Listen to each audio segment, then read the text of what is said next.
आज मुद्दे વધુ જાણકારી મેળવીશું મારા સંવાદદાતા દીપેન પઢિયાર પાસેથી। દીપેન, ગઈકાલે જ એ જાણકારી મળી કે અલ્પેશ ઠાકોરને બિહારના સહપ્રભારી પદેથી હટાવી દેવાયા। હવે એક ખાસ ડ્રાફ્ટ તૈયાર કરવામાં આવી રહ્યો છે તેમને ધારાસભ્ય પદેથી હટાવવા માટે। અત્યારે શું અપડેટ મળી રહી છે તેને લઈને?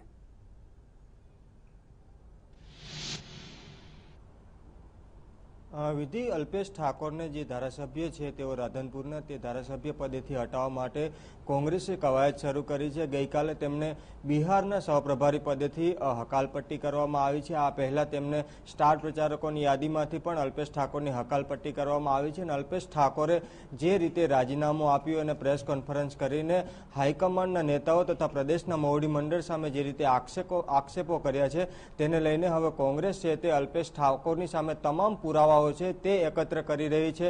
બનાસકાંઠામાં અપક્ષ ઉમેદવારના પ્રચાર માટે અલ્પેશ ઠાકોરે પ્રચાર કર્યો હતો, તેને લઈને પક્ષ વિરોધી પ્રવૃત્તિનો પણ અલ્પેશ ઠાકોર સામે કોંગ્રેસ છે તે કેસ કરી શકે છે। તે માટેના તમામ પુરાવાઓ છે તે કોંગ્રેસે એકત્ર કર્યા છે। કોંગ્રેસની જે લીગલ ટીમ છે તે આ બાબતે ગઈકાલથી જ તમામ પુરાવાઓ અને જે કાયદાકીય પ્રક્રિયા છે તેને લઈને કેવી રીતે અલ્પેશ ઠાકોરની સામે કોર્ટમાં કેસ કરવો અને કેવી રીતે તેમનું ધારાસભ્ય પદ છે તે રદ થાય તે માટેની તમામ પ્રક્રિયાઓ તે કોંગ્રેસે પૂરી કરી દીધી છે। સોમવારે અલ્પેશ ઠાકોરને કોંગ્રેસમાંથી સસ્પેન્ડ કરવામાં આવી શકે છે અને અલ્પેશ ઠાકોરને પક્ષમાંથી સસ્પેન્ડ કર્યા બાદ તેમનું ધારાસભ્ય પદ કેવી રીતે રદ થાય તે માટે કોંગ્રેસ છે તે સોમવારે હાઈકોર્ટમાં જઈ શકે છે। સોમવારે વધુ કાર્યવાહી હાથ ધરાઈ શકે છે। આભાર દીપેન આ તમામ જાણકારી બદલ।